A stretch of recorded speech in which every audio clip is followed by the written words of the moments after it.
Tänane päevakord on meil siin seina peal. Kas on kellelgi ettepanekuid päevakorra osas? Ei ole. Läheme siis päevakorra kinnitamise juurde. Kes on selle poolt, et kinnitada päevakord sellisena, nagu ta meil ees on, palun käega märku anda. Kõik on poolt, päevakord on kinnitatud. Päevakorra esimene punkt on pidulikum ehk on rõõm, kui vallas on aktiivseid inimesi, kes soovivad vedada küla elu ja Konuvere küla on teinud oma valiku külavanema suhtes ja auväärne amet siis antakse üle Tiit Tambet Marrandile, kes saab siis märgi, tunnistuse ja tagasihoidliku lillepaketi. Auväärne külavanem anname üle siis ma vaasi võtan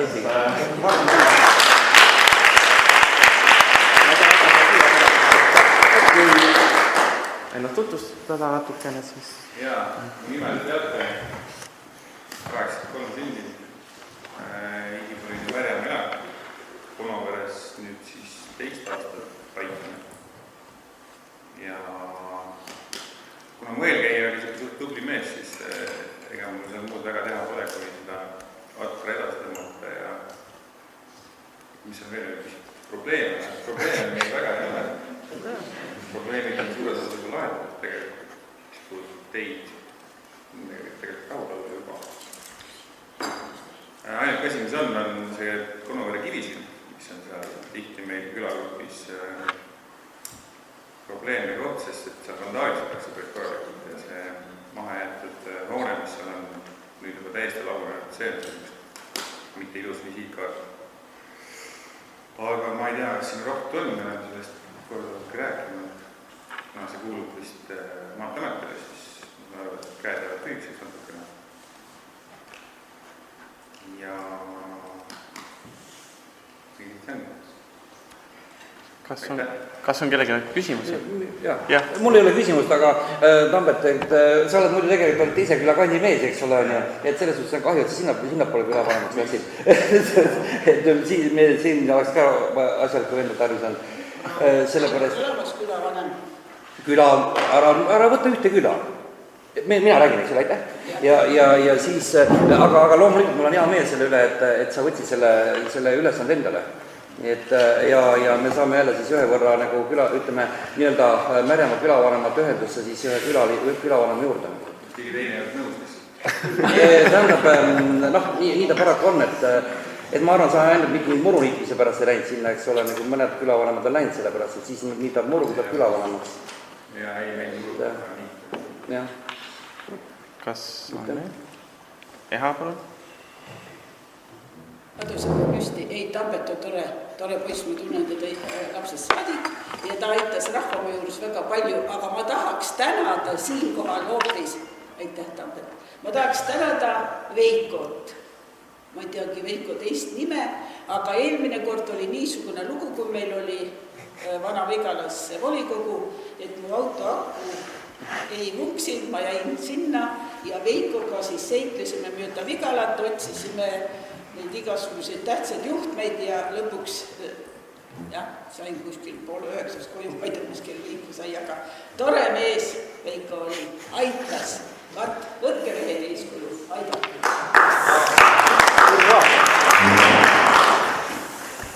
Kui rohkem küsimusi ei ole, siis aitäh ja jõudu! Aitäh osale ka! Nii, järgmine päevakorrapunkt on Märjamaa valla jäätmehoolduse eeskiri, ettekandjad Anna-Kaia Kikas ja rohkem külalist ei ole. Pidid tulema? Pidid tulema jah, aga näed. Et väga tähtis määrus on kokkuvõte. Vahendatud on siis sellest, et üldse riigi jäätmepilt mitu muutub. Teine asi, et meie enda korraldatud jäätmete hange lõpetab siis ära ja tuleb korraldada uus hange.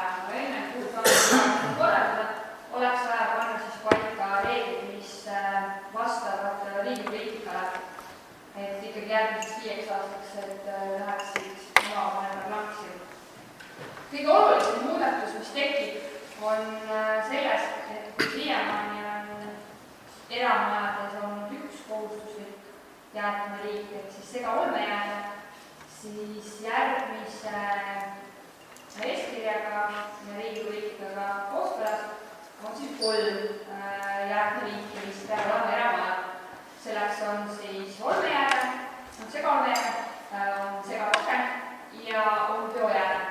Kui eramaja kompostib biojäädet, siis ei ole vaja biojääde konteinerit. Aga siis peab olema siis mõlemad teised 2 tükki olemas, pakend ja siis olmejääde. Mis muutub kortermajal? Kortermajal on kohustuslikud lausa 5 konteinerit. Lisaks olmejäätmele tegelikult juba täna kehtivale biojäätmele ja vanapaberile peaks juurde tulema ka segapakend ja klaas. Reaalselt, kuna täna on see nii-öelda biojäätmete kogumine väga lapsekingades, siis mõtlen, et muutus saab olema väga suur. Aga seda muutust, see on see ülemineku aastad olnud, kui seda muutust oleme üritanud teha, siis päris auvalt tunnistan, et me on väga vähe neid, ma räägin kortermajadest ja ettevõtetest, mis päriselt jäätmeid käitlevad nii, nagu ette nähtud on. Et see on ka see suur asi, miks see muutus tuleb ära teha. Eelkõige on siis riigitud sellele, et jäätmepoliitika suund on ringlusse võtt. Aastast 35 peab olema vähemalt 55% jäätmeid ringlusse võetud. Kui me seda protsenti täis ei suuda teha, siis paraku me peame hakkama maksma selle eest.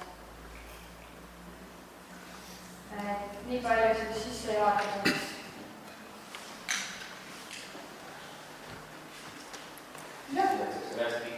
Põhimõtteliselt jah, enamus ilusti rääkisin ära. Võib-olla küsin, et natukene täpsustada seda, et kuidas see üleminekuperiood, kas kui uus hange tuleb järgmine kevade, kas on mingi üleminekuperiood nendel just korteriühistutel, et täna me teame, et nendel on juba kohustuslik biojäätmekonteiner, kui neil seda ei ole, täna nendel ei ole, ma saan aru, kindlasti on võib-olla ka meelde tuletatud või sanktsioone ei ole kindlasti rakendatud, aga kas see üleminek on mingi perioodiline või see on niimoodi mürts, et selleks ajaks? Ütleme nii, et tegelikult mitte ainult korterelamud, vaid ka eraisikud on rohkem võtnud luubi alla ja kõik mõnestatud kinnistud peavad olema jäätmeveoga. No, seda kindlasti. Et need, kes ei ole, siis paraku nendele tulebki sundliikmine peale ja seda me hakkame vaikselt tegema, et me saaksime nagu joone peale selleks ajaks, kui on muutunud see meie jäätmevedaja. Et meil ei tekiks seda, et tuleb jälle see üle 20% vabastusi ja kõik. Ma ei mõelnud just vabastus, ma mõtlesin seda, et kui täna neil on 2 konteinerit ja nad peavad siis koguma veel juurde seda, papp on ka, klaasi ja siis, mis on sega, jah, pakendit, et kas see üleminek on mingi ajaline, et näiteks 6 kuud antakse aega selleks ülemineks või see ongi nagu nii-öelda jäätmevedu, neil on nagu nii olmejäätmevedu peabki olema, eks ju, selle vastu me ei vaidle ja neid vabastusi võiks vähem olla, aga just see nende liigiti kogumisele üleminek. Minu vastasin niimoodi, et tegelikult selle rakenduse jõustumise see pidi olema jõustuma suhteliselt kohe, aga meil oli ikkagi plaan selline, et me panime selle jõustumise ikkagi eeldavalt sinna aega, kui need hankelepingud on sõlmitud ja see jäätmevedu algas. Ehk siis vastus sinu küsimusele on siis selline, et see hetk, kui reaalselt see lepingu sõlmitud uus vedaja või siis olemasolev vedaja uude lepingusse astub, siis tegelikult see kohustus peaks tekkima sellest kuupäevast. Koheselt peaks tekkima kohustus, kui kiiresti sinna mahutid tekib, see on nüüd teine küsimus. Kohustus tekib kohe, aga meil on väga raske teha ka vahet kohustusele ja mahutid. Et see mahuti teema ilmselt saab olema siis selle uue segaolme jäätmeveo siis lepingu küsimusel, mis tähtaeg seal selle mahutile hankatakse. See on jäätmedokumendi küsimus, või selle jäätmehanke küsimus. Ätsine Lakk, palun. Siin jutt oli 55%-st, et täna siis, kuidas need protsendid täna on, et mis numbri pealt me siis nagu püüdleme sinna poole, et tegelikult ju jäätmejaama seda pakendi ja segapakend, paber ja seda kõike, seda korjamist ju tegelikult väga paljud ju täna ka teevad, nad ei hoia seda konteinerit kodus, vaid nii-öelda otseselt vaid viivadki jäätmejaama, et noh, kas meil võib-olla ongi see 55 hoopis täidetud? Ei, kindlasti mitte, et ma viimati Tõetamme statistikat vaatasin maikuus ja see protsent oli ainult 31, et see on väga olnud. Tegelikult eelmine aasta oli see oli 27 ja 28, see hästi vähe tõusnud. Ja tegelikult see protsent on väga väike, et sinna jõuda peame tegema drastilisi muutusi. Aga mis nagu selle nii-öelda, mille järgi seda statistikat siis vaadatakse? Seda siis tegelikult jäätmevaldajad ehk siis need prügiettevõtted peavad need andmed esitama riigile, Keskkonnaametile, kui ma ei eksi, ja see tuleb selle järgi välja. Olmejääde, pakendid, asjad, seal kaotakse need protsendid asjad. Tegelikult see muudatus on vaja drastilist. Et selle poliitikaga me väga kaugele ei jõua, et lihtsalt palun inimesed, me ei jõua kuhugi. Et on kahjuks igasugused jäätmed täis, ehitusjäätmeid, olmeprahtid, pakendeid, laiastusjäätmeid, seda on iga pool. Ja teine küsimus oligi see, et see nagu see hinnalipik, et selles mõttes enne, kui see asi jõustub, siis tegelikult on võimalik ju eeldatavalt küsida selle asi maksumust ka, et palju see reaalselt siis see nagu elanikule seda hinda tõstab, et tegelikult kuulda on siin ikkagi mitmetest kordadest hinnatõusust, seda enam, kui see mahuti jääb nii-öelda vedaja poolt nii-öelda pakutavaks. Seal toodi mõni näide, kui niimoodi Kanias seda rakendati, kas rakendatud Koselas tankreid sõlmitud ei ole, aga on avatud. Aga Anila vist läks võib-olla 1-2 eurot kallimaks ja neil samamoodi oli see jäätmejaama opereerimine pandud sinna hanke sisse. Ja tegelikult lõppseis nagu ei mõjutanud väga palju, aga tõesti see mahuti küsimus, kõik tekitate küsimus, et see mahuti hetkel pole ka see määruse küsimus, et see hanke küsimus, et kuidas seda lahendada, sest ja seda lihtsalt peamegi natuke omavahel arutama. Ja tänane riigipoliitika siis soosib ka seda, et tõsta olmejäätme hinda, aga et see sorteerimine oleks siis odavam ja mõistlikum inimesi, just suunata inimesi sorteerima. Et kui sul olme on kallis, siis sa paratamatult hakkad sorteerima, et saada odavamalt läbi. Palungi, palun.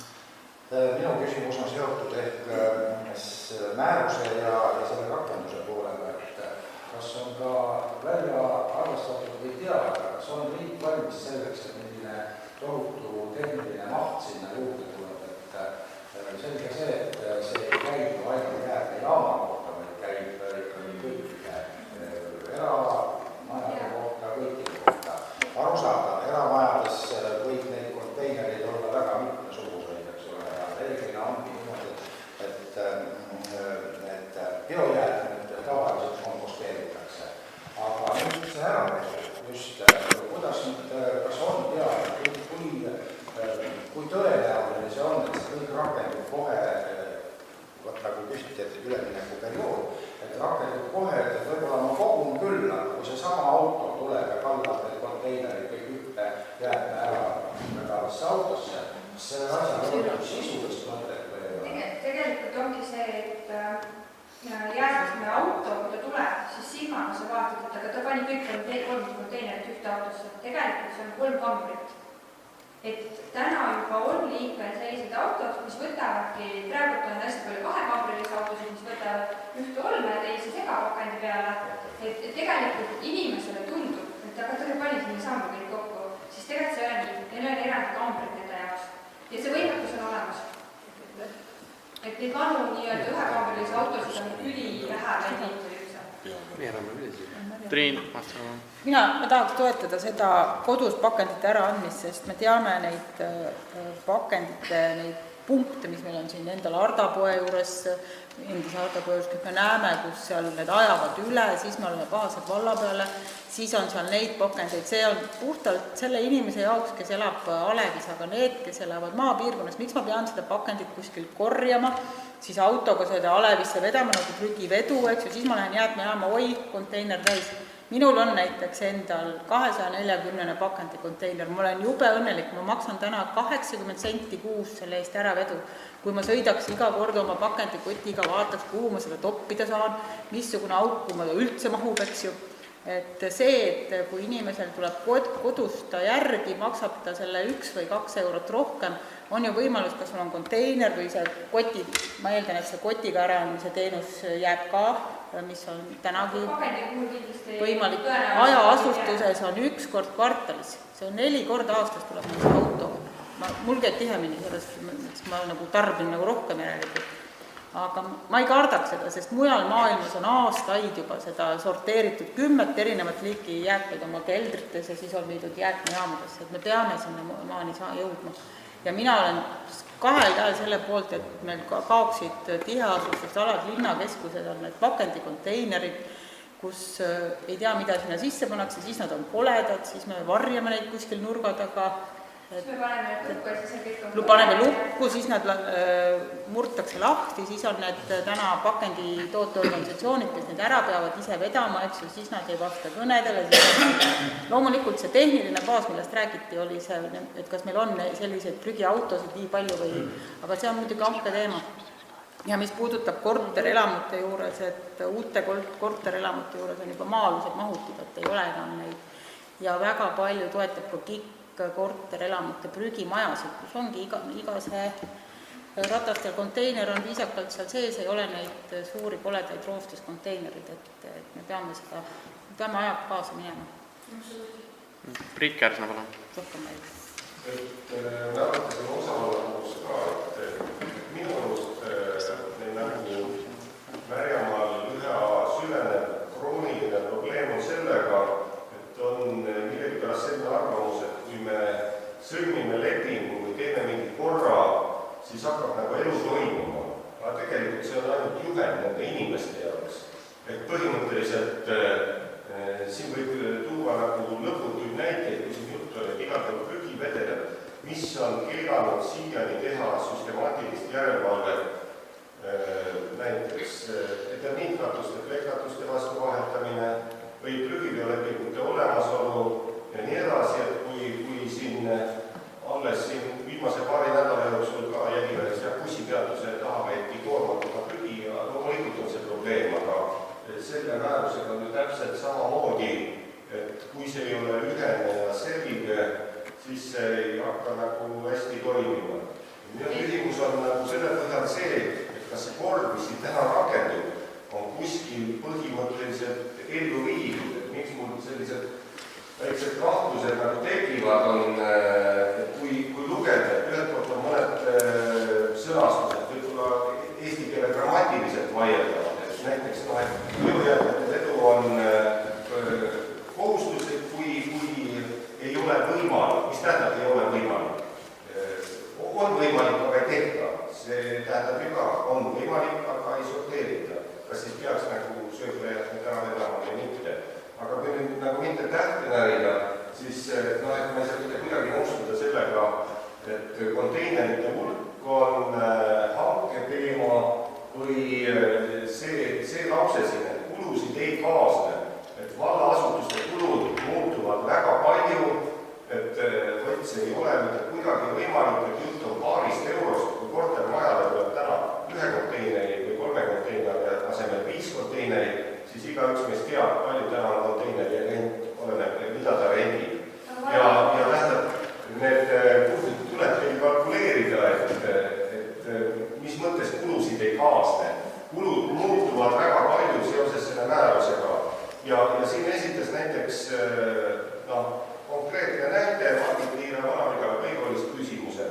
Et näiteks sööklajäätmed, et meil tekib 100% kõigis vanaasutustes tekib mingisugusest sööklajäätmeid, ainult neid tekib väga ebaregulaarselt paljudes asutustes, aga biomäär on kord 2 nädala jooksul.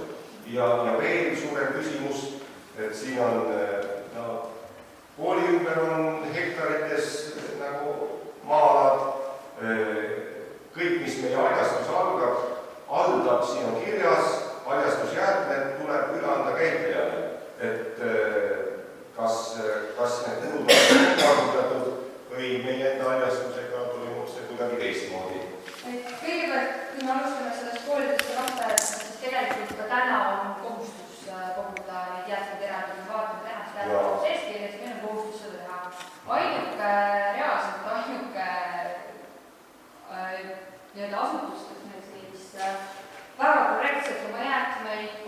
ja käitleb, on meil Kasti-Orgita lasteaed.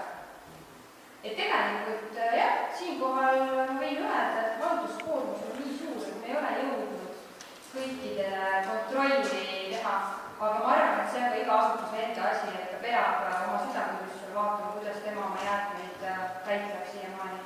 Et ma võin ausalt öelda, nagu sa ka enne ütlesid, et mis meil on siiamaani keelanud teha neid jäätmealaseid kontrolle. Me teeme need pisteliselt, kui meil tekib selleks aega, aga kuna halduskoormus on väga suur nii minul kui ka järelevalvespetsialistil ja meil puudub jäätmespetsialistiku vallas, siis tegelikult me jõuame üsna lähedale.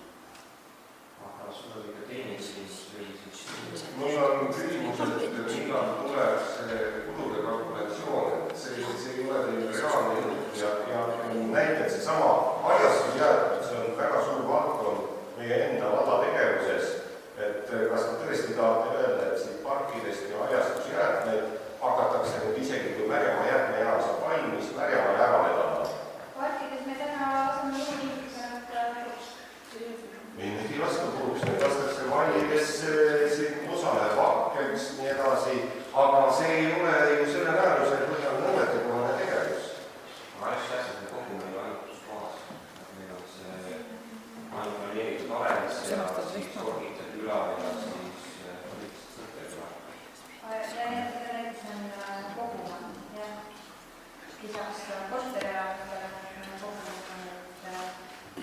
võimalik üle andma jäätme vedajale. No aga siin on kirjas, et piirkonna haljasaladel tekkivaid bioloogia ja haljastusjäätmeid, taimed, vahid, ühed ja nii edasi, tuleb koguda teistest jäätmestest eraldi ja suunata kompostimisse vastavalt luba omavasse käitluskorda. Varundaga direktori küsimus. Et see on üheselt kirjas, et see ei saa nii olla, et meil on põhimõte on mingisugune, aga kirjas on midagi muud hoopis. Kirjas on, et üheselt, et kõik peavad seda tegema, aga tegelikult see tuleb välja, et see toimub midagi hoopis teisimoodi. Ja aga me võime komposti sama toimuda. Ja see võib seda, kui sa selle lehe ära kuustid, see on maa väga hea. See peaks komposti võid seda ära kuustada, et see on tegelikult toitaline järgmised murumist. Me saa juba mulda ära pakida. See ongi meie üldiselt vaja komposti teedme inimese komposti. Ja taas kasutades seda komposti nõudmist, toitlesid rikaste tuues mulle ära tapama, siis mis saan toitlesid.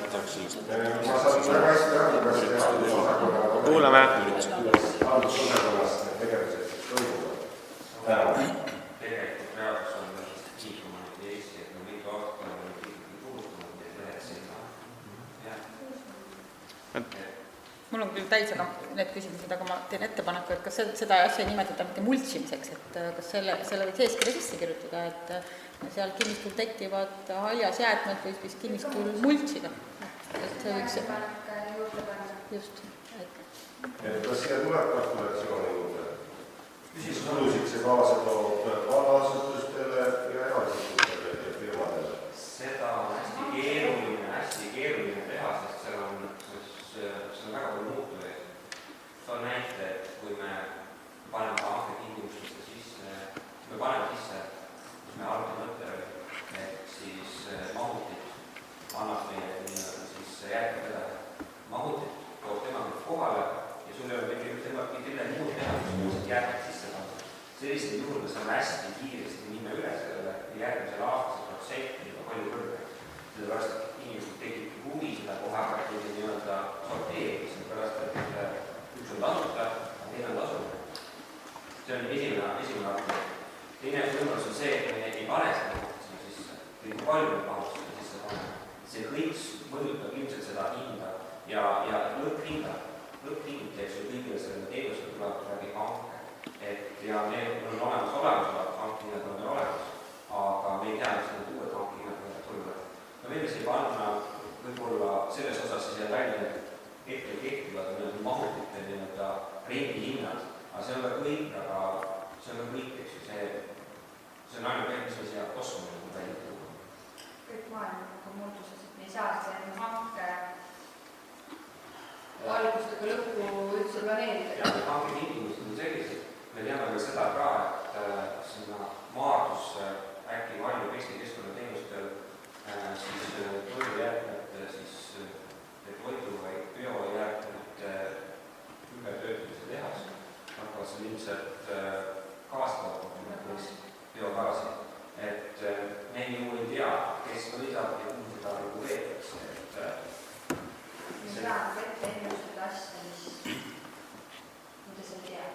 Ja üks asi, mis meil on eelnõu mõttes on, mis me ka komisjonis rääkisime, on ju ka see, et meil on soov panna see jäätmejaama kareering samamoodi sinna olulise hanke sisse, mis tähendab seda, et kõik siis Mäemaa valla siis jäätmevaldajad maksavad läbi oma selle prügikasti selle jäätmejaama siis opereerimise kinni.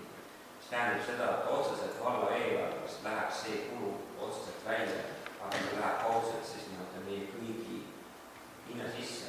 Nii et ja kui võtta küsimus on, et mis need mõjud on, eks ju. Et teedetavasti, kui me selle seletuskirja eelnõule teeme, siis me eeldame, et need on otsesed mõjud vallale. Küsimus on, kas me valla alla liigitame ka inimesi. Me ei ole tegelikult siiamaani praktikas vaadanud, mis see kulu inimesi valla jaoks. Pigem valla jaoks on see kulu inimesvähendada tegelikult valla kulud vähem. Eestiliselt vastu võetud, see opereeritakse üle antud, et valla kulud vähem. No, see on pigem teooria.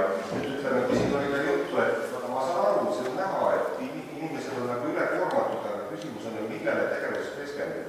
Ma olen siin varem toonud näite, et see oli aastaid tagasi, kui ma meie järelevalvespetsialisti viisin Kohila valda tutvuma sellega, mida Kohila vald on teinud juba 20 aastat, kus ütleme, selle järelevalvespetsialisti palk ongi tulnud ka suures osas nendest trahvidest ja tasudest, mis sellega on kaasnenud.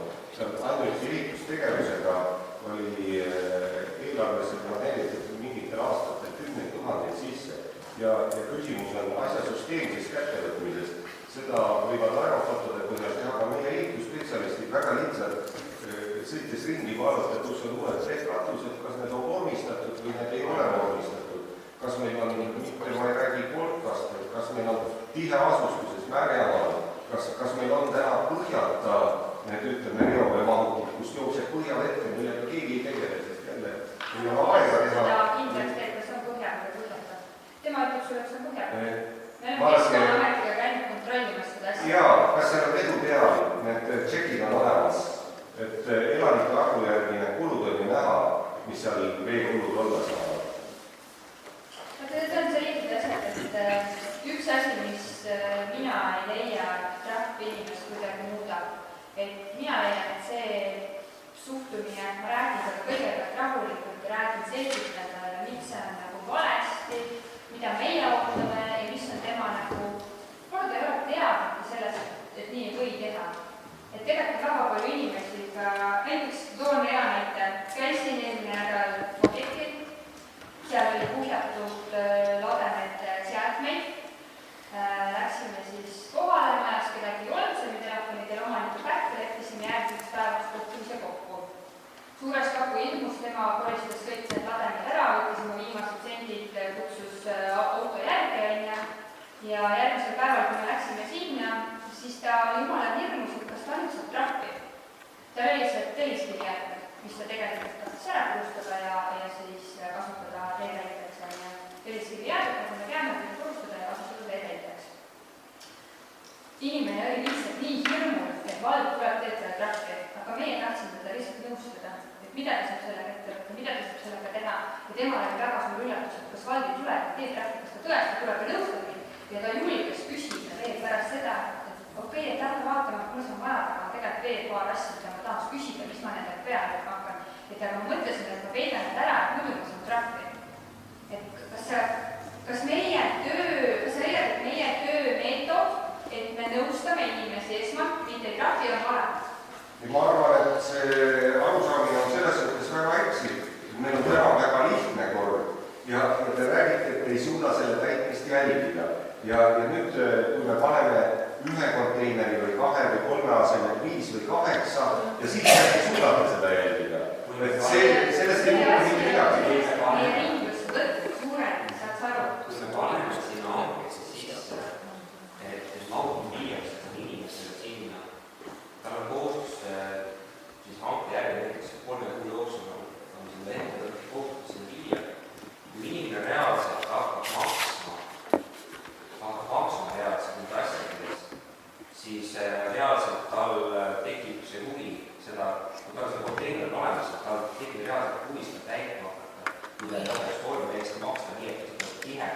suurem. See ei ole ja küsimused selles sellega see lugu, et tegelikult vastavalt ehitusseadustikul on olemasolevad materjali vahetamine teise vastu, selle kohta mingisugust lubade taotlema ei pea. Ei, sa eksid praegu, see on sama materjali samaga vahetamine on ilma paberitega. Et nii pleki vastu on ehitusteatis. Ma ütlesin, et sama materjali vahetamine sama vastu. Palju meil on veneajast varasemaid neid panuleid katuseid. Meil ei ole mõtet sellest kõneleda. Meil on nagu probleemi selles olnud, kus inimesed oma katusejäägi panevad iseendas sissesõidutee sisse, sest nad on nii lollideks otseveedes. Ja millega nad seavad ikka tõsise riski alla, et iseenda tervise. Mul oli küsimus selle jätkuvalt seesamane, tegelikult see allasutuste teema, et täna tegelikult ma arvan, et üks 80-90% meie vallas kõikidest toimuvates avalikest üritustest on korraldajaks põhimõtteliselt valla allasutused või vallaasutused ise. Ehk siis see üritustel turvalisuse tagamise teema, kui me ühekordsed pakendid sealt ära elimineerime. Ehk siis, et mismoodi siis allasutused, kas nad peavad hakkama nüüd omale siis mingit serviise hankima või kuidas see asi siis protsess peaks nagu välja nägema, et siin samas kõik need asjad, kus täna on käinud topsiga ja kohvitopsid ja plastisklusikad ja kõik need asjad, et kuidas siis need asjad siis nii-öelda lahendatud peaks siis edaspidi olema, et pole enam palju jäänud, alla poole aasta justkui.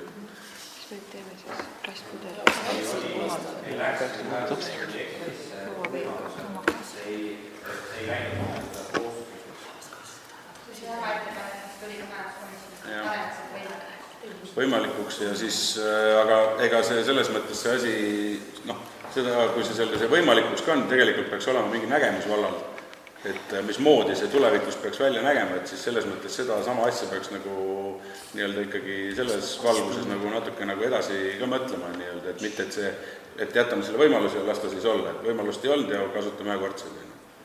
No alustame ka sellest, et tegelikult me kaalusin ja esimest meil jõustumise kuupäevast. Sinna maani on veel tükk aega nii. Pool aastat. 6 kuud. Et osas sarnane määrus oli kehtestatud järgmisest päevast sisuliselt. Ja seal on ka nii, et tegelikult reaalselt tean, et see ei ole võimalik rakendada niimoodi, et see ei ole võimalik, aga meie nägime läbi, et see ei ole võimalik, seda ei ole mõistlik teha, sest neid rakendada olemasoleva rahadas. Neid ikkagi peaks rakendada uue rahadas, et selles mõttes uue kuune üleminek on selleks teavitamisteks ja teadmistööks on piisav. Ma saan sellest aru, aga lihtsalt ongi see, et perspektiivis, eks ole, siis juba eelarvet peaks ju allasutused planeerima, kui nad peavad esiteks neid biojäätmeid koguma, järgmise aasta eelarve kokkupanemine, tegelikult on juba esitatud eelarveplaanid, eks ole, et kui me järgmise aastasse lähme sellega, et me peame jaanipäeval kõik jaanitule korraldajad peavad hakkama biojäätmeid korraldama, siis tegelikult peaks neil olema see juba nii-öelda eelarves arvestatud see lisakulu. Et selle tänase üleminekuperioodiga läheb see asi ju selles mõttes selle teemaks. Teeb seda, sest tal on nagu nii enda ka juba biojäätme kindel olnud. Saab lihtsalt lisakühendusele. Ma tahan vastata niisuguste asja, et aastaid tagasi tõi vald juba, ma ei tea, ilmselt teistel on ka Aimre rahvamaa juures Pets kohe selle paberi ja puu, suure konteineri ja rahvamaa üritustelt see, mis tuleb, lähebki sinna sisse. Nii et sellega ei ole mingit küsimust, mis juures ma tahan öelda seda, et see küla, kes seal ümber elavad, need kasutavad seda ära ja toovad ka oma pakendid sinna sisse. See ongi üks liik. Kas on veel? Ei ole? Nii, palun. Protseduuriline, kas meil täna on esimene lugemine või? Ta on esimene lugemine.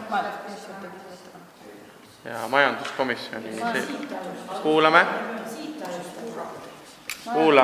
Komisjon vaatas seda sõna-sõnalt, me ei jõudnud seda läbi vaadata, aga sealt tuli ka nii mõnigi ettepanek ja samamoodi oli ettepanek, et oleks esimesel lugemisel need küsimused, mis ka täna siin üles kerkisid, et oleks tähtaeg, mis saaks vastata ja me eeldasime, et meil on siin ka jäätmehoolduskeskuse esindajad ja võib-olla oleks ainult küsimusi esitada, mis oleks puudutanud siis see, et kas mujal on rakendatud ja kuidas on läinud.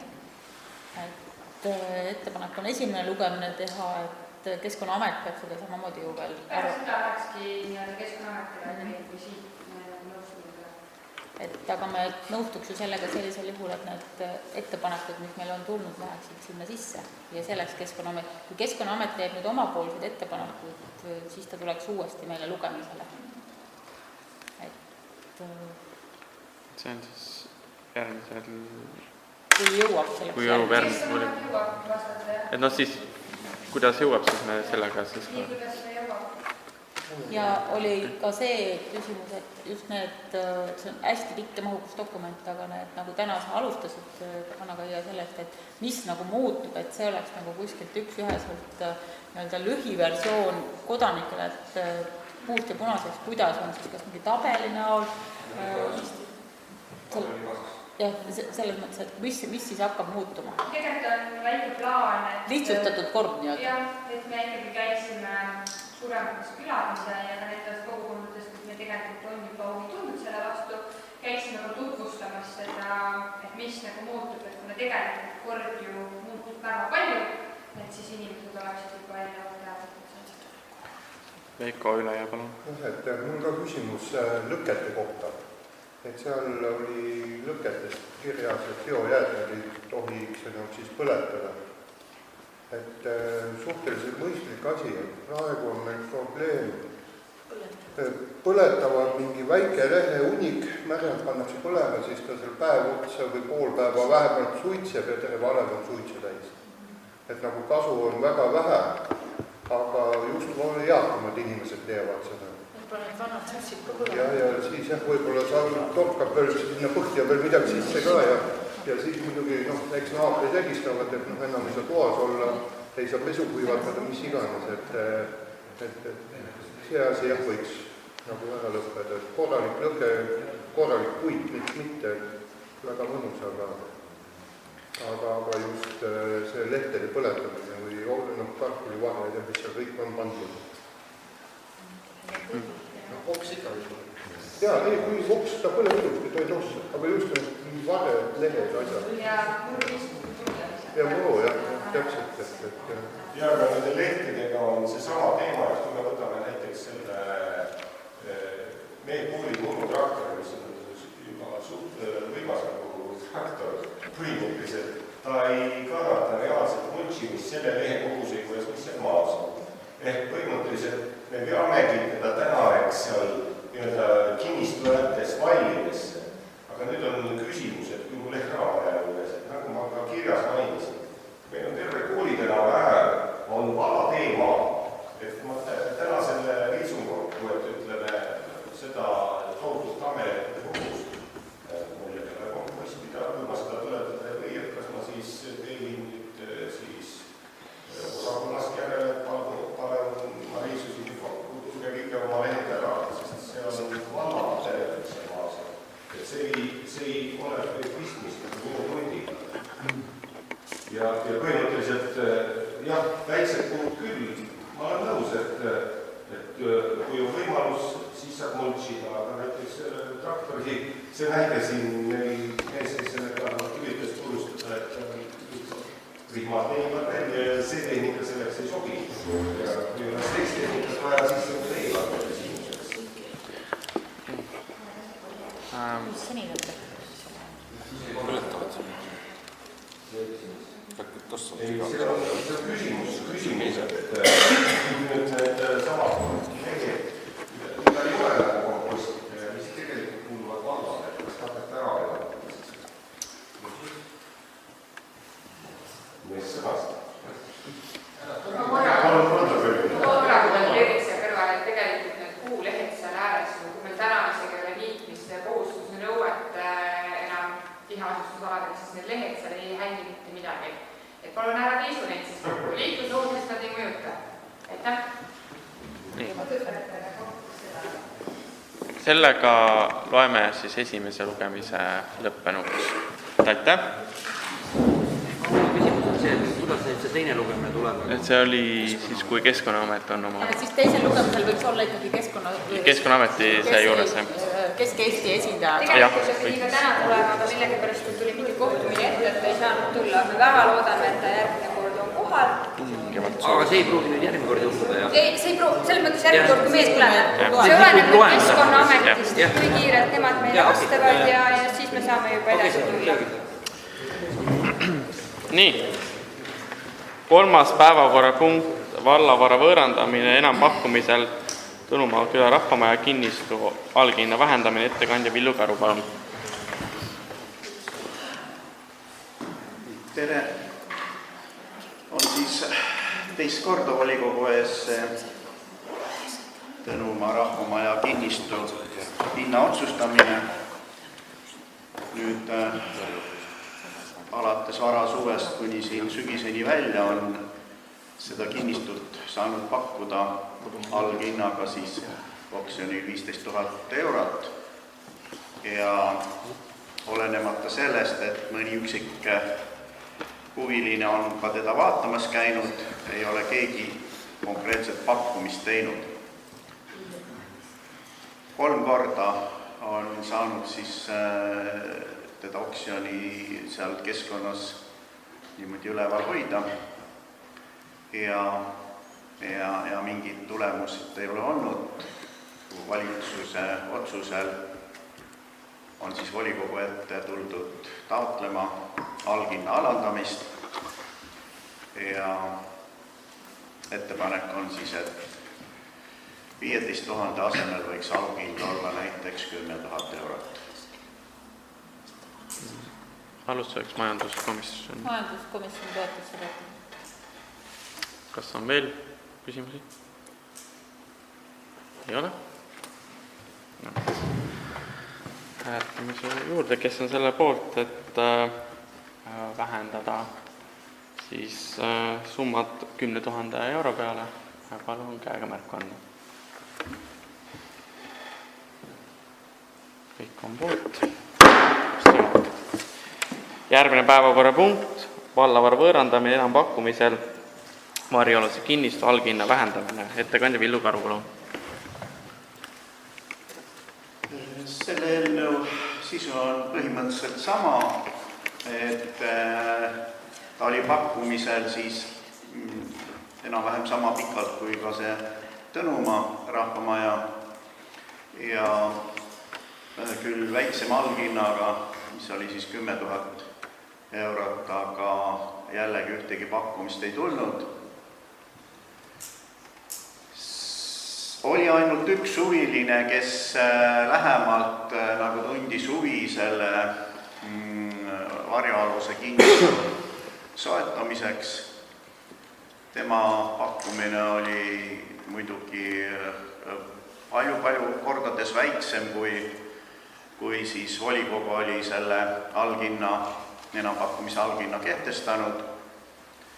Ja lähtudes sellest, et mingid volitusi minul isiklikult seal oksjoni korraldajana ei olnud, et müüa mingisugusel teisel kujul seda innistut ja nii edasi, siis sai vallavalitsuse poole ikkagi pöördutud ettepanekuga alghinna vähendamiseks ja majanduskomisjon siis omakorda tegi ettepaneku sellise nagu on, et see on see hind, millega oleks soostutud siis ostma seda kinnistut.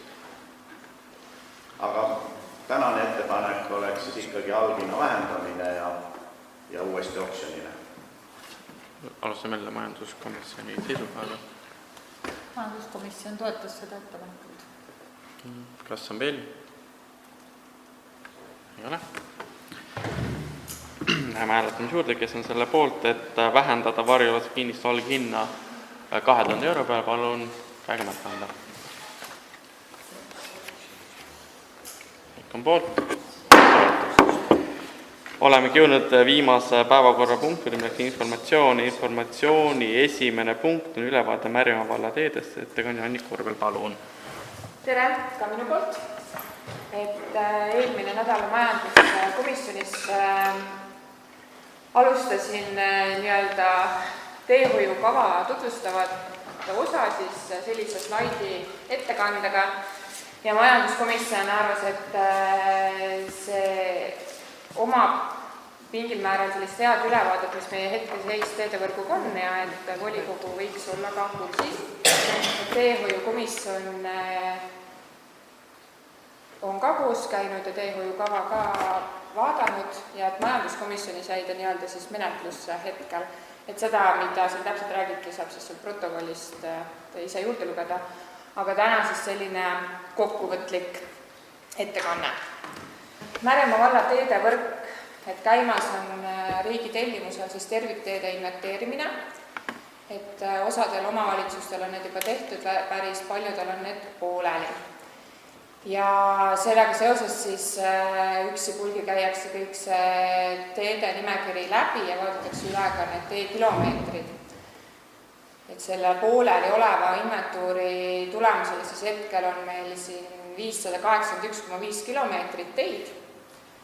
Ja ma tõin välja eraldi kinnistute arvu, et on tegelikult üle 1000 kinnistu, millel ta siis paikneb ja nendest erakinnistuid on üle 300 ja riigikinnistuid, mis on siis kas siis metsateed või riigi omandis olevad põllumaad, neid kinnistuid on 45. Ja see kinnistute arv on oluline just sellepärast, et hoomata seda mahtu, mis on meil puudu, et see teedevõrk oleks terviklik. Et siin kõrval on selline piltlik näide toodud sipakütketeest, kus see roosa lõik tähistab siis eratee lõiku. Tegelikult kohalik omavalitsus hooldab seda teed tervikuna, ei tõsta seal sahka üles ega jätta teeääri niitmata, aga selliseid erateede lõike hakib meie teedevõrku päris palju ja neid kriitilisi lõigukesi on meil kokku 133. Ja need erakinnistud, mis me esimeses punktis 332 olen välja toonud, nendel on olemas lihtkirjalikud lepingud. Lihtkirjalike lepingute suur mure ja probleem on see, et nad ei käi kinnistutega kaasas. Et kui toimub pärimine või kinnistu müüks, siis automaatselt see lihtkirjalik leping muutub kehtetuks ja tegelikult selline ülevaade täna puudub 332 meil siis endiselt lepinguga kaetud on ja mis siis mitte. Ja lisaks siis on ka kodanikud ise veel pöördunud, mis puudutab siis selliseid teelõike, kus meil tegelikult täna ei ole ühtegi meetrit avalikus kasutuses, aga puudutab siis rohkem kui 1-2 kinnistu juurdepääsu, et nii-öelda menetluses või järjekorras on siis veel 16 kinnistut, mis oma kokku teeb siis 3,9 kilomeetrit on siis elanike pöördumisega soovivad avalikku kasutusse anda. Nüüd selliseid lihtkirjalikke lepinguid enam ei sõlmita ja olemegi siin nii-öelda arutanud siin pikalt, mis see kõige õigem menetlus käik siis oleks, et sinna see avalik kasutus siis säilitada. Ja me oleme siin mõned korrad siis teinud sundvaldust, et see iseenesest on selline kiirem ja lihtsam variant, et maakorraldaja saab kaardiplaani alusel selle kitsenduse ala määrata teele, nii nagu sarnaselt elektrilevi võrkudega. Ja siis kui maaomanik on sellega nõus, siis ta saab selle kitsenduse aluse maamaksu vabastuse ja vald siis jätkab seda teede hooldamist. Aga see kinnistute arv on väga-väga suur. Et kui maakorraldajaga siin vestlesime, siis ta ütles, et ta võib 1-2 tükki nädalas oma töö kõrvalt neid teha, neid välja saata, neid kirju, neid menetlusi jälgida. Aga see 332 pluss 133 ütleb ilusti ära, et läheb selleks 10 aastat aega, enne kui me selle võrgu jälle korda saame. Ehk siis meil ei ole täna sellist läbivat head lahendust, et mismoodi me siis selle kiirendatud korras saame, et me oleme siin Ott Valdmaga arutanud, et kuna üldplaneering on kehtestamisel, siis on üks võimalus on siis ikkagi avalike teede võrk ühe teemaplaneeringuna siis seal üldplaneeringu osana vastu võtta, et see peaks lihtsustama käiku, natukene veel õigusliku poolt vaadata. Aga selline seis siis on maade küsimusega. Et kui järgmisele slaidile minna, siis jõuame võib-olla natukene nagu põletavate teemade juurde, et miks need kilomeetrid meile siis nii olulised on. Et las nad eralõigud seal vahel siis olla, aga sellest sõltub riigi poolt saada kohalike teede toetuse summa. Et kui meil täna on see 581,5, siis nendest tänavaid on 28,2 kilomeetrit ja paiknevad Märjamaa alevis, mujale neid nii-öelda tänavateks teid nimetada ei saa, see tuleb siis teistest seaduspunktidest, et millised need asustusüksused on, kus tänavad olla tohivad. Siis on jalg- ja jalgrattateid 7,1, nendest kõige uuemad siis Vana-Vigalas, ja teedevõrk nii-öelda siis väljaspool Märjamaa alevit, sõiduteid on 544,8. Ja tõin ka välja eraldi katete jagunemised, siit on näha tegelikult, et mustkattete osakaal on võrdlemisi väike, et võib öelda, et Märjamaa valla eripära on, et meil on väga suur kruusateede võrk. Aga riigi teehoiu toetus arvutusvalem on siis selline, et tänavate kilomeetrid korrutatakse 5-ga, tänavad saavad 5 korda suurema kaalu ja teedekilomeetrid liidetakse neile juurde ja saadakse kaalutud pikkus. Et riik eraldab siis tervikuna kõikidele kohalikele teedele siis ühe teatud summa, mis siis selle kaalutud pikkuse järgi siis selgub siis see lõplik summa, mis nii-öelda tuleb konkreetsele omavalitsusele. Kui järgmise slaidi peale minna, siis siin on nüüd 2022 aasta kohalike teede toetussumma, kus arvutuse aluseks olevate tänavate teedekilomeetrid on mõnevõrra erinevad, et näha juba on, et inventuuri tulemusel on tegelikult vähenenud, et järgmise aasta toetus on selle võrra ka väiksem, kuigi ta jääb sinna 15–20 000 kanti, et õnneks mitte nii-öelda jalgu alt ära võtta, me saame ilmselt hakkama selle väikse miinusega, kui talv soosib ja ei kordu see, mis kordus nüüd sellel talveperioodil, et me 100 000 asemel olid 250 000 talihoolduskulud. Ja väikulavades investeeringud, kuigi investeeringute koha pealt ma hetkel pikemalt ei peatu. Et järgmise slaidi peal olen välja toonud siis hoolduskulude näidisarvutuse. Valisin selleks teenuse Altküla tee, mis on üle 4 kilomeetri pikk. Ja ta saab siis riigi poolset hooldustoetust 2770 eurot. See tuli siis selle arvutusvalemi järgi, mis ma enne tutvustasin. Nüüd selle tee, see on kruusatee ja seal toimub siis 2 korda aastas teeäärte liitmine ja 2 korda aastas minimaalselt siis profileerimine. Ja sellel teel on ka esimesed 1,4 kilomeetrit tolmutõrje all, ehk siis toimub tolmutõrje ja meelevaldselt olen siis arvutusnäidisesse valinud siis talihoolduse 6 korra lükkamise siis 1 aastanumbri sees, siis see võib ka olla rohkem. Ja kuna ma selle sama ettekandega käisin ka tegelikult teenuse külale rääkimas, siis ma olen toonud neile ka need kuupäevalised tähtajad, mis siis meie raamlepingut kehtestavad. Raamlepingud kehtivad meil aastani 2024, nii lumetõrjele kui talihooldusele.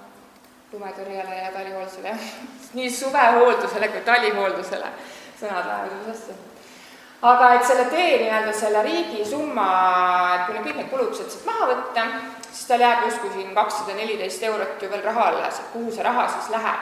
Ja miks see siis ei lähe konkreetselt sellele teele, et tõin välja siin erinevad näited, et selle sama suvehoolduse raamlepinguga meil on tegelikult ka olemas kruusahind, hoolduskruusahind, koorma koht, et üks kooremüügi kaudu maksab siin 485,4 selles piirkonnas, hoolduspiirkond, vald on jagatud 4 hoolduspiirkonnas, Põhilõuna, Ida, Lääs. Ja näiteks truubivahetus keskelt läbi 2000 eurot, oleneb siis sellest truubi asukohast ja need on siis sellised käibemaksuga hinnad, mida siis reaalselt vald peab välja käima. Ja lisaks siis igasugused ohtlikute puude langetamised, mis jäävad teema-alale, liiklusmärgid, liikluskorraldus, GPS-ide rent. Et see nii-öelda see jääk läheb siis sinna võib-olla siis mõne teise tee kruusa jaoks, mõne teise tee truubi jaoks või siis selle sama tee kruusa jaoks. See nii-öelda jääb siis selle minu tööks neid ülejäänud seda raha jagada. Aga kui see tolmutõrje osas 1,4 kilomeetrit oleks mustkate,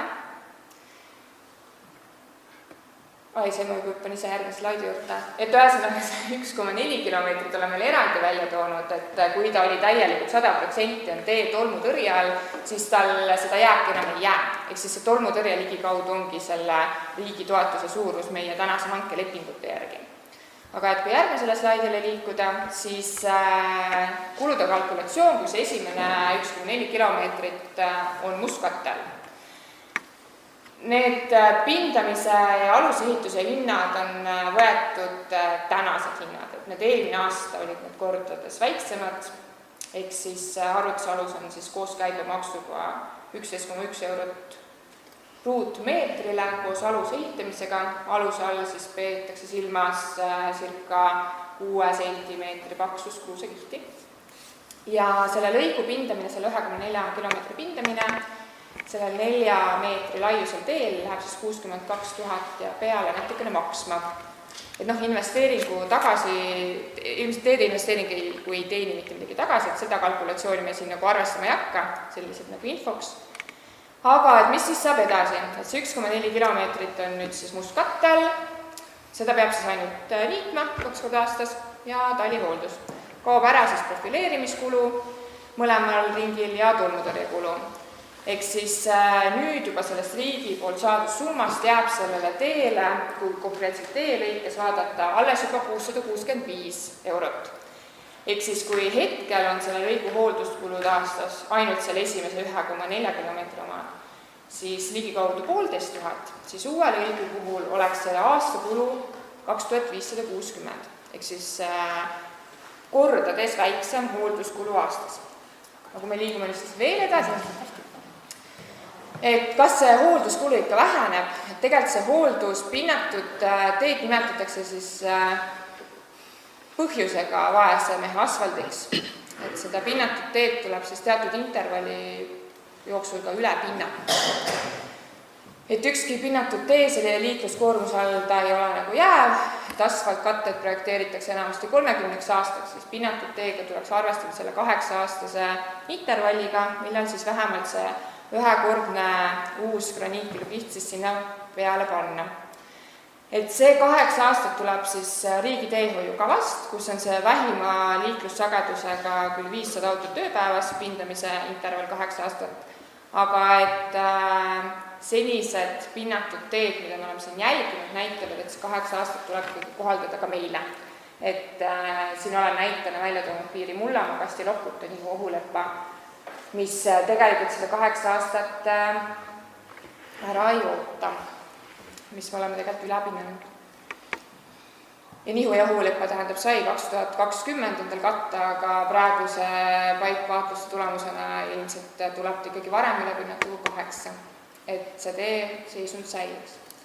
Ehk siis, kui see ülepindamise kuluks võtta siis 5 eurot ruutmeetril, mis on ka tänaste hindadega, need võivad muutuda, siis selle ülepindamise maksumus on 28 000 ja kui ta sinna 8 aasta peale ära jagada, et mis see summa oleme siis hajutanud, kokku hoidnud seda hoolduskulu, et see on siis umbes 3500 aasta kohta, ehk siis tegelikult me saame, et selle uue lõigu, pinnatud lõigu hoolduskulu on tegelikult 3756,47, kui me võtame 8-aastase intervalli kaupa, siis iga pinnatud teelõik tõstab meie püsikulu järgmise 8 aasta jooksul.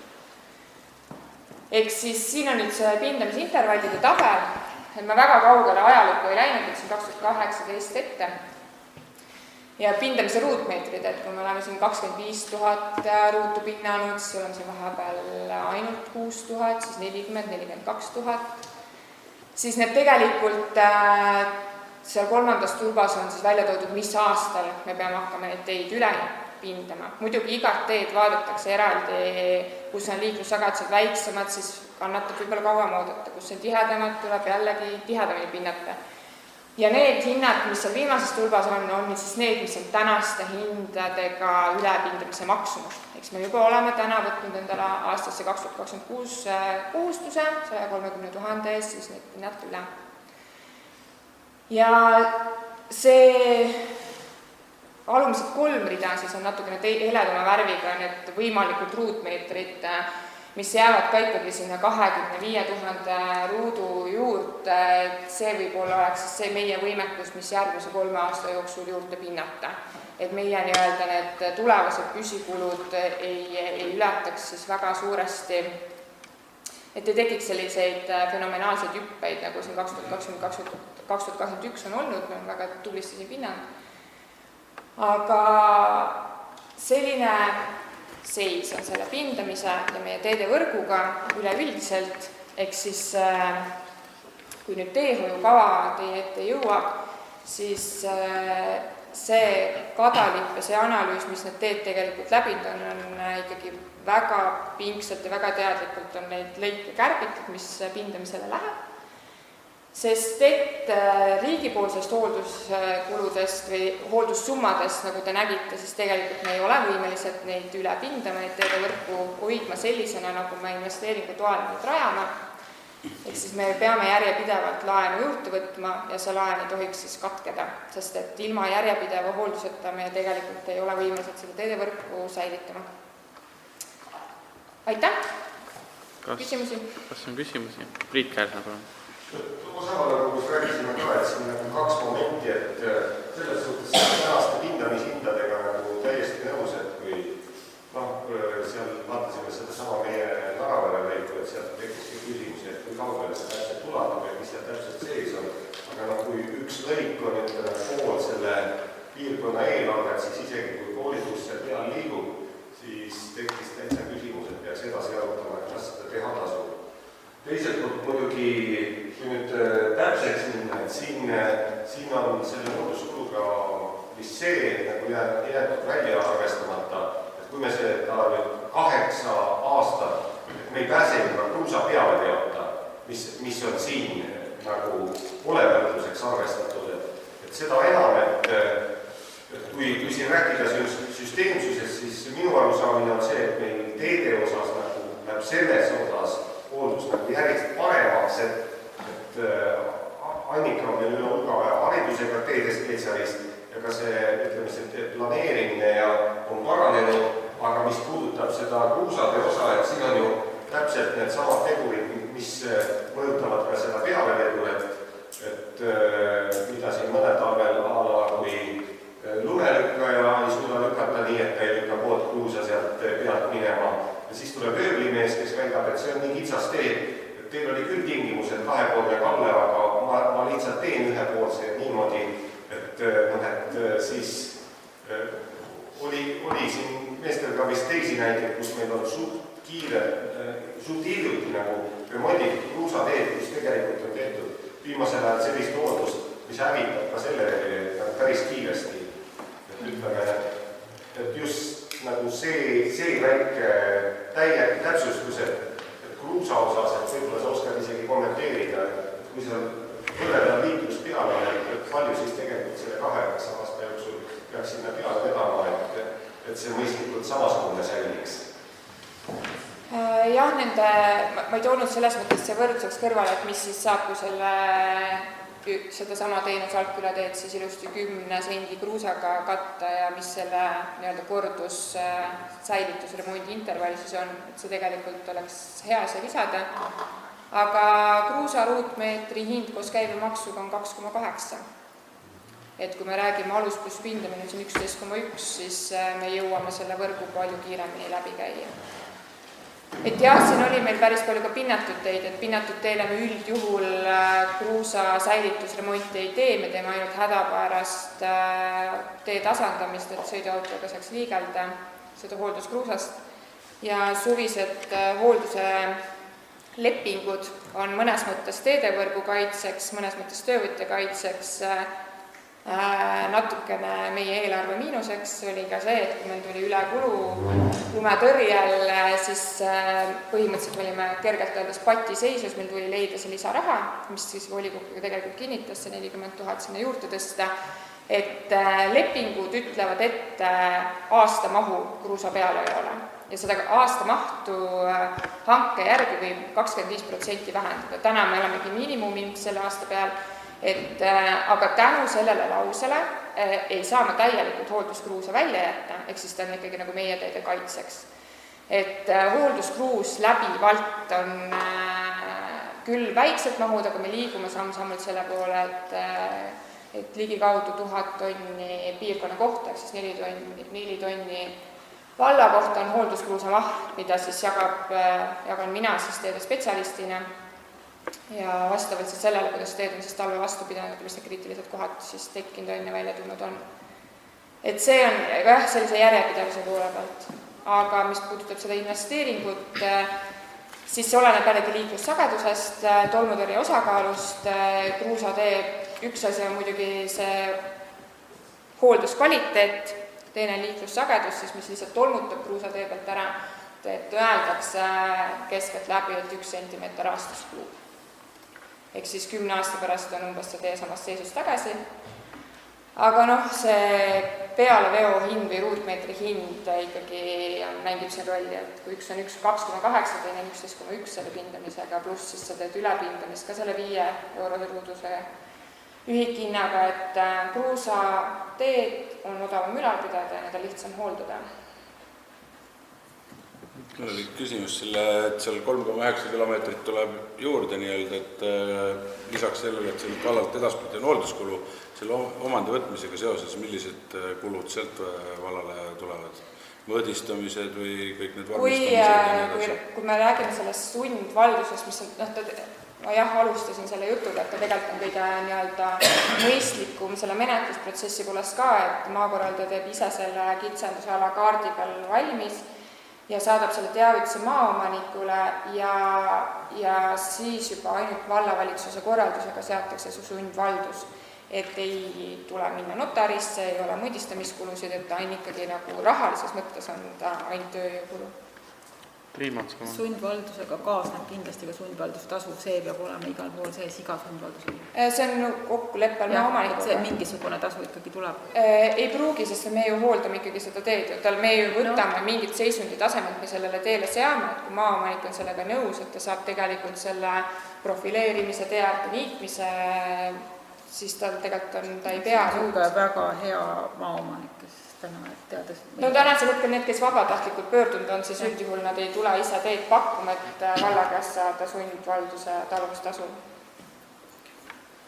Ma ütleks majanduskomisjonist ka, et meil oli ka pikk arutelu, et ettepanek oli meil, kuna täna see teehoiukava, mis me räägime, on tegelikult investeeringute kava, et kui see hoidu sinna sisse panna, siis tuleks kirjeldada lahti kõik teised nii-öelda kruusakatte siis parendamise need liigid ka, et meil oli ettepanek, et siis tuleks teeinvesteeringute kava, et kui seal on need investeeringud. Rudolf Jeser, palun. Kiidan ettekandjat, väga hea, lühike ja sisutihe ja tõesti on meil vaadata kui inimene spetsialist. Suur tänu. Aitäh. Kas on meil? Suur aitäh. Aitäh. Kas on EHA? Mina tahaksin esitada sellised küsimused, mis ilmselt ei ole täna otseselt vastatavad, vaid ilmselt siis hiljem vastatakse küsimustele. Ja nimelt on küsimus selline, kuhu on hoiustatud Märjamaa Keskkooli kodulootoa museaalid? Tähendab, ärge pange tähele, et ma ütlen Keskkool, sest gümnaasium nimitlus tuli hoopis hiljem. Keskkool tähendab oli. Ja teine küsimus on see, miks ei ole kasutatud kultuuripärandi varamu väljapanekuks Märjamaa valla raamatukogu hoones selleks ette nähtud ruumi? Kui Märjamaa valla raamatukogu avati, siis meid kui kultuuritöötajaid, ma mäletan nii hästi, viidi selle majaga tutvuma ja näidati, et teise korra peal Tallinna poole saali otsas on üks suur ruum, et sinna tuleb kodulootoa materjalid. Ja tean seda ka, et selle ruumi jaoks spetsiaalselt telliti ära kohe päris mööbel, mis käibki muuseumitupa. Suur vaikus. Mina pean vastama? Ei, ma lihtsalt, ma ei vaata sinu poole. Kes selle eest oleks tol ajal pidanud vastutama? Kas kultuuriharidusnõunik? Kelle käest sa küsid seda? Teie käest, ma mõtlen. Meie käest küsida? Meie ei pea vastanud.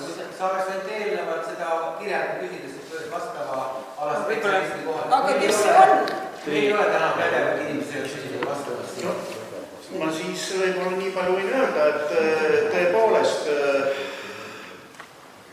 ma olen kuulnud jah, ka nendest nimetatud keskkoolivaradest ja nii edasi, aga täna me kindlasti ei oska sellele vastata, et kelle käes need varad on või kus nad täpselt on, saab seda uurida ja eks siis anname teada. Aga mis puudutab seda eksponeerimise küsimust, ma ei tea, minu meelest on see raamatukogu oma ruumide funktsionaalsusest kogu aeg algusest peale olnud niisugune, nagu ta praegu on. Kui kunagi oli planeeritud midagi teisiti, minul selle kes oli vallavanem? Villu, sina olid sa vallavanem või? Ei olnud. See oli veel Eero Plaamus oli raamatukogu. Aga ma tean, et see tuba on selleks ette nähtud ja ma tean, et telliti spetsmööbel ka selle.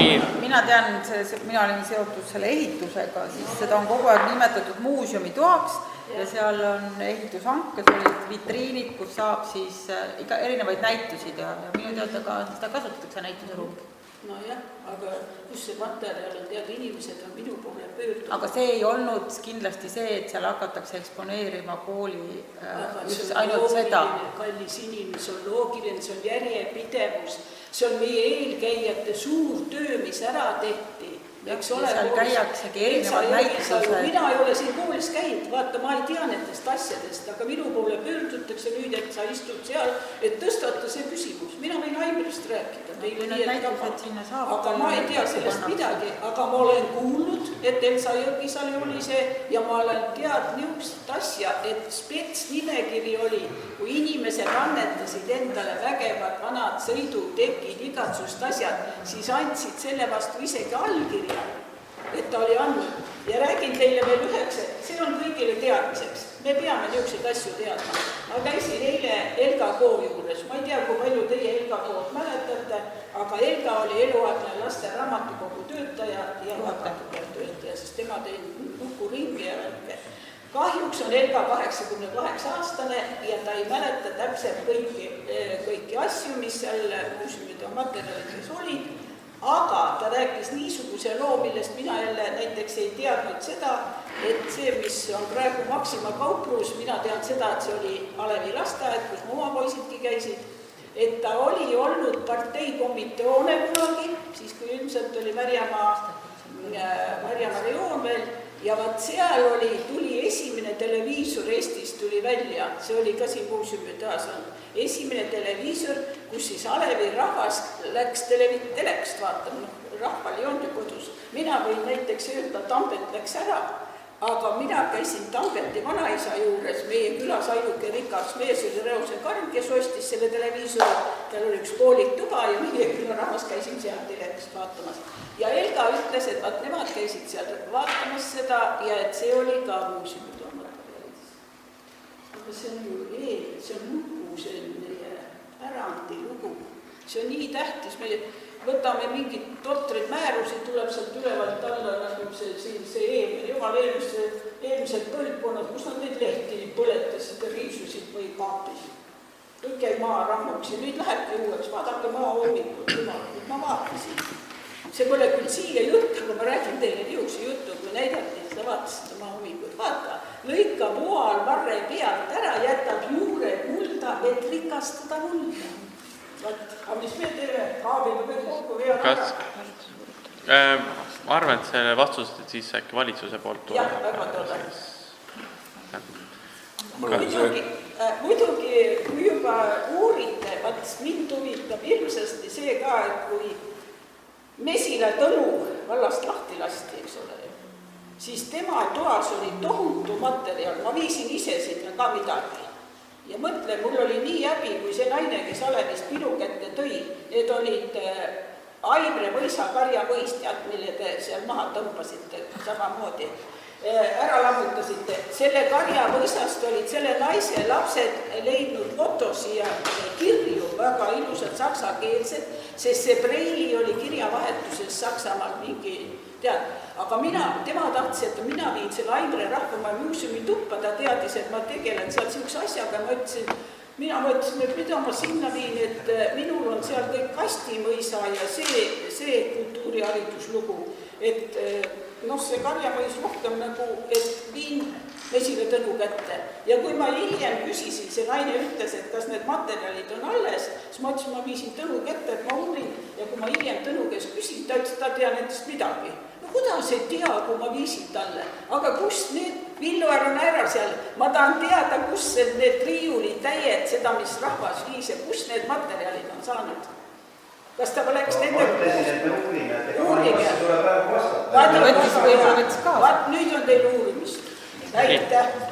Selle koha pealt ma olen tõesti Ehaga väga nõus, sest siin oli väga suured materjalid, mis olid korra selles eelnev noortekeskuse eelnevast noortes, siis olid nad siin selles täitevkomitee või haiglahoones ja minu olen kuulnud, et need läksid kuskile Vigalasse. Ja tegelikult Need annaksid tagasi tuua. Aga tegelikult on see katused tõesti väga palju kultuuri osakond istub seal vallas. Tuleks võidu võtta pärand osa. Aga jah, see uuritakse siis. Nii, Pats.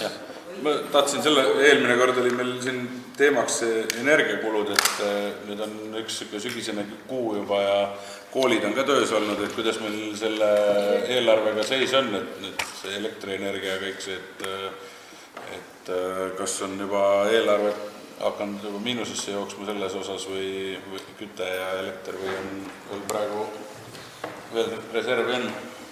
Hetkel selles mõttes need miinused ei ole suured, on mõni pisikene taotlus tulnud väiksemad asutustelt, kelle eelarve on väga väike, kes kütavad tuulda. Minu teada on kas paarist rahvamajast või tulemas, aga otseselt praegu ei ole miinustes ükski nendest. On teadnud ka, kui palju need arved veel kasvavad. Iga kuu nad muutuvad. Elekter läks natukene tagasi võrreldes algusega, mitte võib-olla natuke või oluliselt, aga võib-olla järgmine kuu on oluliselt kallim, me ei tea seda. Praegu on kontrolli ja on ressurss, millega on võimalik katta.